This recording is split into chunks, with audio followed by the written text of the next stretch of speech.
देखिए ध्यान से सुनिए, ये एक आत्मिक प्रक्रिया है, एक आत्मिक दशा है। और जब हम आत्मिकता की दशा में जीना शुरू करेंगे तो हमारी आत्मा परमेश्वर की आत्मा के साथ एक होती है। और जब परमेश्वर की आत्मा हमारी आत्मा के साथ एक होती है तो हमारी ह्यूमन स्पिरिट, हमारी आत्मिक जो मनुष्य की आत्मा है, वो परमेश्वर के स्वभाव में शक्तिशाली बना दी जाती है। और फिर आप जिस काम को करने का आप सोचते हो वो काम आपकी आत्मा कर लेती है। हालेलुया।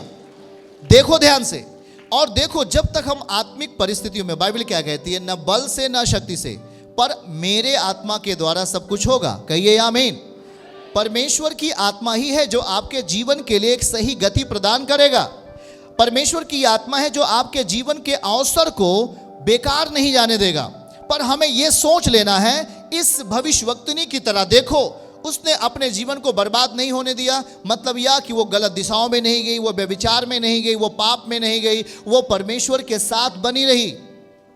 आप जानते हैं इस बात को, अगर आप भक्ति में जीवन नहीं जिए तो आप पाप में जिएंगे। सीधा सीधा इसका एक ही बात है, अगर हम भक्ति में जीवन नहीं जिए तो हम पाप में जिएंगे। और देखो परमेश्वर का जो वचन है वो एक पावर है, वो एक शक्ति है जो आपको हर पाप करने से रोकती है। पर जब आप कहोगे कि प्रभु मुझे बचा, जब आप कहोगे प्रभु मुझे हर एक गलत शब्दों से बचा, हर एक गलत व्यवहारों से बचा, हर गुनाह से बचा, हर पाप से बचा, परमेश्वर का वर्ड, इसलिए मैंने आते हुए बोला कि जब तक आप उसके वर्ड को नहीं सुनोगे, जब तक आप उसके वचनों को ग्रहण नहीं करोगे, आप बच नहीं पाओगे। आप बच नहीं सकते। वो आपको पाप में लेके चला जाएगा, वो आपको गुनाह में लेके चला जाएगा। ध्यान से सुने। और इसीलिए हम परमेश्वर के करीब आते हैं और उसके रहस्य को सीखते हैं, उसकी बातों को सीख लेते हैं। और जब हम उसकी बातों को सीख लें, उसी पर रुकें और काम करना शुरू करें, अब शैतान आपको छू भी नहीं पाएगा यीशु के नाम में। Hallelujah, hallelujah. तेजी के साथ कहें आमीन। हालेलुया। हमारे साथ जल्दी से आप दूसरा तीमुथियुस की किताब को खोलेंगे जल्दी से। हालेलुया। पहला तीमुथियुस अध्याय 2 और उसके 8 पद को पढ़ें। देखिएगा, हम बढ़ रहे हैं अब आगे। अब हम सीखेंगे परमेश्वर के अलग शब्दों को। देखिए लिखा है, पहला तीमुथियुस 2 का 8, इसलिए मैं चाहता हूं कि हर जगह नोट करो उसे और आप स्क्रीन पे देखिए। इसलिए मैं चाहता हूं कि हर जगह पुरुष बिना क्रोध और विवाद के पवित्र हाथों को उठाकर प्रार्थना किया करे। आप वर्ड को समझ रहे हो? देखिए ध्यान से समझिए आप लोग। मैं फिर से बोलता हूं, यदि आपने आज वर्ड को समझा तो वो आपको बीमार नहीं रहने देगा, वो आपको गरीबी की दशा में नहीं रहने देगा, वो आपको पाप की दशा में नहीं रहने देगा। हाँ या ना? देखो, इसलिए मैं चाहता हूं कि हर जगह पुरुष, मतलब हर जगह पुरुष या स्त्रियां बिना क्रोध के और बगैर विवाद के पवित्र हाथों को उठाकर प्रार्थना किया करें। आप जानते हैं कि जब आप घर से निकलते हैं तो शैतान कभी नहीं चाहता कि आप शुद्ध मन में वचनों को ग्रहण करो। हेलो, सुनिए सब लोग, शैतान कभी नहीं चाहता कि आप घर से सही सलामत निकलो। वो प्रयास करता है कि आप डिस्टर्ब होकर निकलो। जब आप डिस्टर्ब होंगे तो आपका मन डिस्टर्ब होगा, और जब आपका मन डिस्टर्ब होगा तो आप परमेश्वर की पवित्र बातें, आत्मिक बातों को अपने हृदय में जगह नहीं दे पाएंगे।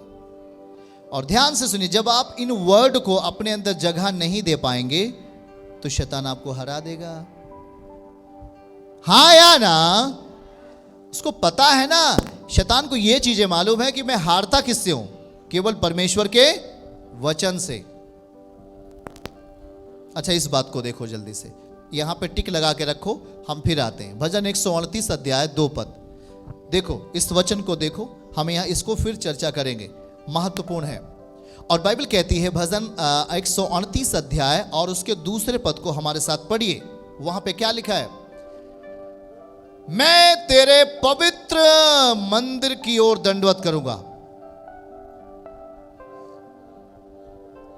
तेरी करुणा।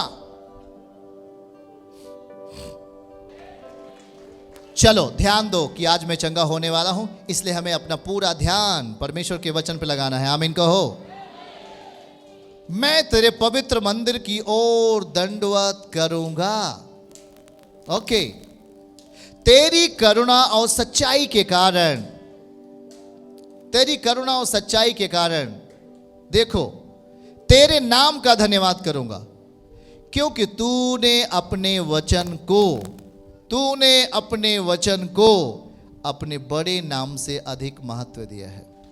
देखो फिर से क्या लिखा है? मैं तेरे पवित्र मंदिर की ओर दंडवत करूंगा और तेरी करुणा और सच्चाई के कारण मैं तेरा नाम का धन्यवाद करूंगा।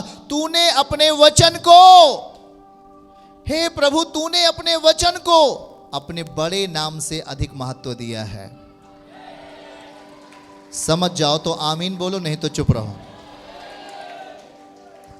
किसको महत्व दिया है? अरे बोलो। नाम से ज्यादा वचन को महत्व दिया। इसलिए यही वचन हथियार है जो आपके घरों से, आपके परिवारों से बीमारियों के बल को, शैतान के बल को तोड़ेगा। चलो फिर से देखते हैं 1 तीमुथियुस 2:8। अब आ जाइए इसी पर। और आज मैं इस बात को समझाने का प्रयास करता हूं। इसलिए मैं चाहता हूं कि हर जगह पुरुष बिना क्रोध के, बिना, अगर आप यहां गुस्से में बैठे हैं तो आशा मत रखो कि प्रभु आपको छुएंगे। No no no no no. अगर आप यहां गुस्से में बैठे हैं, घर के गुस्से के कारण पत्नी को मारकर बैठे हो या पत्नी पति को गाली दे के बैठी है, और आशा रखो कि पवित्र आत्मा मुझे छू ले, नहीं छुएगा। आपको पश्चाताप करना है तभी छुएगा। पश्चाताप करके तभी हम प्रभु को अपने जीवन के लिए ला सकते हैं। इसलिए मैं चाहता हूं कि हर जगह पुरुष और स्त्रियां बिना क्रोध किए, बिना गुस्सा के और बगैर विवाद के अपने पवित्र हाथों को उठाकर परमेश्वर को महिमा दें। आमीन। जब आप बगैर क्रोध के और बगैर विवाद किए हुए परमेश्वर का महिमा देते हैं तो पूरा का पूरा 100% परमेश्वर का बल आपके जीवन में काम करता है यीशु मसीह के नाम से। जितना ऊंची आवाज में आमीन, उतनी बड़ी आशीष के साथ, ऑनलाइन आमीन के साथ मैं कह रहा हूं, आपकी प्रार्थना बल तब पाएगी जब आप बगैर विवाद के, बगैर क्रोध के उसके सामने होंगे। 84 साल से वो विधवा थी, उसने कोई पाप नहीं किया। 84 साल से विधवा थी, कोई व्यभिचार नहीं किया।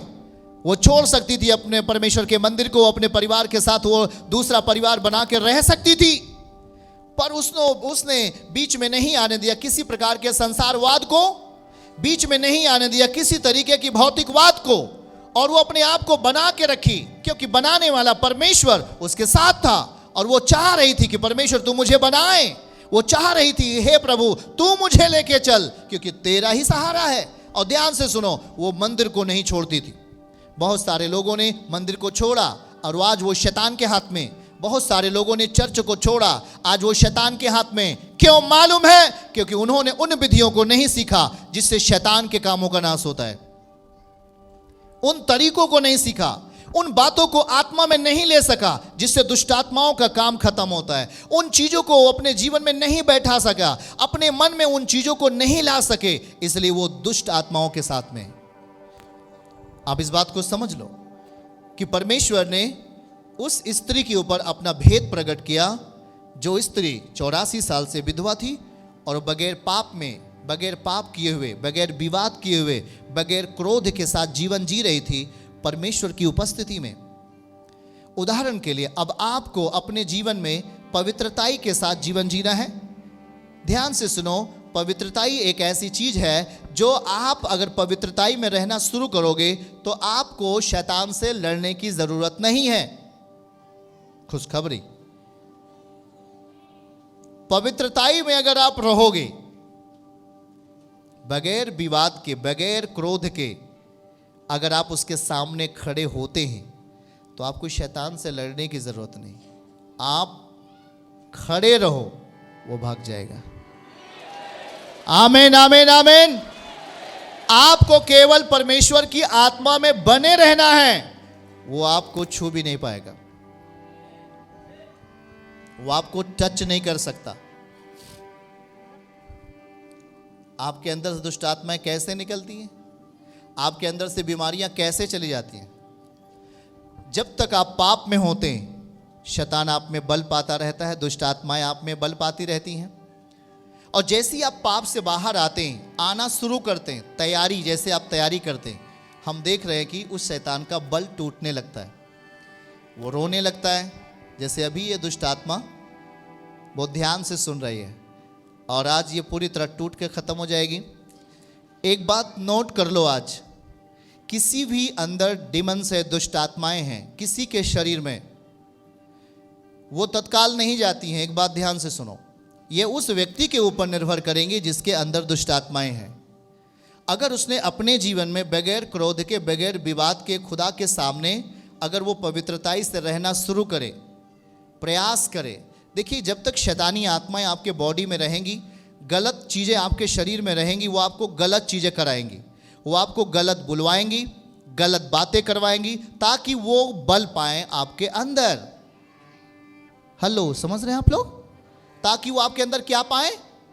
आप जितनी दुष्ट आत्माओं की विधियों को मानते हैं, उसकी बातों को मानते हैं, उतनी ही शैतान आपके अंदर बल पाता है। और जब आप परमेश्वर के सामने बगैर विवाद के, बगैर क्रोध के जब खड़े होते हैं और जब हाथों को उठाकर प्रार्थना करना शुरू करते हैं, तो आपके अंदर जो शैतानी आत्माएं छुपी रहती हैं, परमेश्वर के वचनों के कारण, उस पवित्रताई के शब्दों के कारण उस शैतान का बल टूटना शुरू हो जाता है। और वो एक दिन आप खड़े हुए, एक दिन टूटा, दूसरा दिन खड़े हुए, दूसरा दिन टूटा, तीसरा दिन खड़े हुए, तीसरा दिन टूटा, चौथा दिन खड़े हुए, चौथा दिन टूटा, और इस तरीके से वो लगातार हर हफ्ते टूटता जाएगा, टूटता जाएगा, टूटता जाएगा, और एक दिन आप आजाद होंगे और शैतान पूरी तरीके से निकल जाएगा यीशु के नाम। चर्च की सभी प्रार्थनाओं को और परमेश्वर के दास के द्वारा टीचिंग सुनने के लिए और अपडेट्स को जानने के लिए हमारे इस चैनल को सब्सक्राइब करें और साथ में बेल आइकन को दबाएं,